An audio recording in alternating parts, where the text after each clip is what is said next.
অনেকদিন ধরে আসা যাওয়া করছি। আচ্ছা, প্রতিদিন এসে দেখে যাচ্ছ বক্স বাজছে কিনা? হ্যাঁ আচ্ছা, তো আজকে শেষমেশ তোমার ইচ্ছা পূরণ হলো যে বক্স বাজছে। হ্যাঁ হ্যাঁ আমার মিউজিক যখন বাজে পুরো যেন আগুন তো জ্বলে। কদিন এসছো? এই 15 দিনে এসছো? হ্যাঁ কখন করে আসতে? ডেলি বিকালে আর ধর্মলাদে। ধর্মতলা থেকে তোমাদের ওখানে বর্মন মিউজিক এসেছিল? হ্যাঁ এই আওয়াজটা শুনেছো?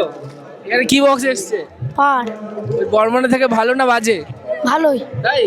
তাহলে কিন্তু তোমার পাড়ায় ঢুকতে দেবে না। অপারেটর অরুণ বেরা, আর এনার নাম আমি জানি না, তোমার নামটা জানা হয়নি। বলো যুবা কেশরী।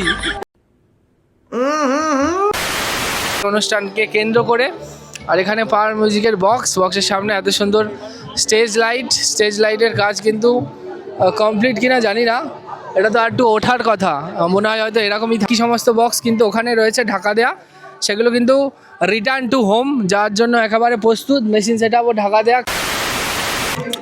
তো এখানে রয়েছে পাওয়ার মিউজিকের সুপার একটা সেট আপ। পদ্মপুকুর দে পাড়ার কমিটি কিন্তু সেই অসম্ভব সম্ভব এরকম একটা বিষয়কে সেটা করে দেখালো শেষমেশ। এই লাইটগুলো কিন্তু আগেরবারেও এসেছিলো কিন্তু রিটার্ন চলে যায়, আবারও কিন্তু আজকের এসছে। আজকে কিন্তু ফিটিং করে পুরো একদম বাজানোর শেষ মুহূর্ত পর্যন্ত রয়েছে আর কি। আর সকালে একবার টেস্টিং হয়েছে কি হয়নি এরকম শুনছিলাম, বাট আমি তো শুনিনি, আমি বলতে পারছি না।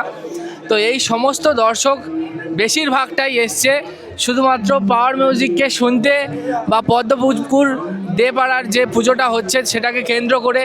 আর এই সমস্ত যারা এই বডি বিল্ডার ছেলেরা দেখছো, এরা কিন্তু সমস্তটাই দে পাড়ার কমিটির সদস্য, এদের বুকের পাটা আছে, এটাই আর কি। তো যাই হোক, প্রত্যেকটাই ইয়ং স্টাফ। তোমাদের তবু কমিটির যে সমস্ত সদস্য কতজন ইয়ং ভাই? 30 জন, প্রত্যেকেই ইয়ং, 22 থেকে 25-এর মধ্যে, না এদের বয়স্ক আছে এর মধ্যে? কিছু বিয়ালা আছে, বয়স্ক কেউ নেই, সবই ইয়ং। আচ্ছা, তো আজকের মাকে কখন আনতে যাওয়া হবে? সন্ধ্যে 7টায় বেরোবো। সেই আমেজ, সেই আকর্ষণ তো থাকবে কোনো? হ্যাঁ অবশ্যই। এখান থেকে কতটা দূরে যেখান থেকে ঠাকুরটা আনা হবে? 3 কিলোমিটার দূরে। গ্রামের সমস্ত সবাই যাবে না শুধু ইয়ংস্টাররাই যাবে? সবাই যাবে। সন্ধ্যে 7টা থেকে শুরু হবে। আর আসবে কত ঘন্টা পরে?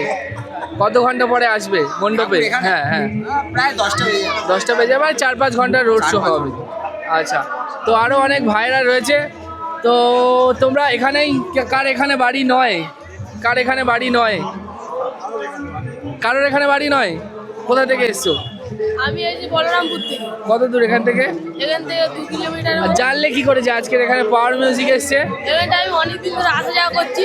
আচ্ছা, প্রতিদিন এসে দেখে যাচ্ছ বক্স বাজছে কিনা? হ্যাঁ আচ্ছা, তো আজকে শেষমেশ তোমার ইচ্ছা পূরণ হলো যে বক্স বাজছে। হ্যাঁ হ্যাঁ তো কদিন এসছো? এই 15 দিনে এসছো? হ্যাঁ কখন করে আসতে? ডেলি বিকালে। এসে দেখে যেতে? ডেলি বিকালে এসে দেখে যেত বক্স বাজছে কি বাজছে না। তুমি কোথা থেকে এসছো? আর ধর্মলাদে। ধর্মতলা থেকে? তোমাদের ওখানে বর্মন মিউজিক এসেছিল? হ্যাঁ এই আওয়াজটা শুনেছো? এখানে কি বক্স এসছে? পার ওই বর্মনের থেকে ভালো না বাজে? ভালোই। তাই? তাহলে কিন্তু তোমার পাড়ায় ঢুকতে দেবে না।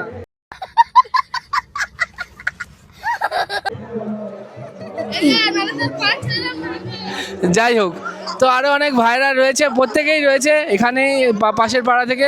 এবং ইভেন এতটাই এনার্জেটিক পাওয়ার মিউজিক এই ভাইদের দিয়েছে, তারা প্রতিদিন এসে দেখে যেত যে বক্সটা এখানে আদৌ বাজছে কি বাজছে না। এই 15 দিন টানা এরকম অনেক ভাই আছে বক্স লাভার, তারা একবার করে দেখে যেত পদ্মপুকুর দে পাড়াতে যে এই 15 দিনে একদিনও বক্স বাজছে কি না। তার মানে বুঝতেই পারছো কতটা টান বা কতটা জায়গা সৃষ্টি করেছে এই ডিজে সেট আপ। হয়তো সব সেট আপের মতনই ডিজে সেট আপ, বাজে বক্স আওয়াজ হয় হোয়াট এভার, বাট একটা তো ভালোবাসার জায়গা ক্রিয়েট করেছে, যে নইলে এত মানুষ আসছে কেন বক্সটাকে দেখতে। সবারই স্পিকার লাগানো রয়েছে, সবারই একটা কিছু রয়েছে, বাট একটা নামের বা একটা ভালোবাসার জায়গা অবশ্যই রয়েছে। তো এখানে এই সমস্ত অপারেটর অরুণ বেরা, আর এনার নাম আমি জানি না, তোমার নামটা জানা হয়নি। বলো যুবা কেশরী।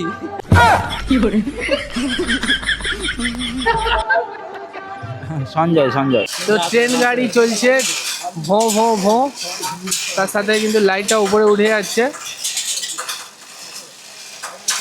তো কভার রোটেট হবে জানি না, লাইট কন্ট্রোলও হচ্ছে, পাশাপাশি লাইটটা উপরে উঠছে। কভার রোটেট করবে 100, 100টা 100টা গোল হবে না কভার হবে আরো বেশি আনকাউন্টিং নাকি যতক্ষণ না হাত কনকন করে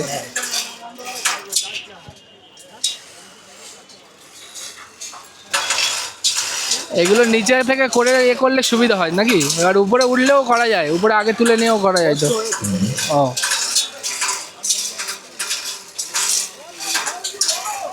পূজা পরিচালনায় রক্ষাকালী পুজো কমিটি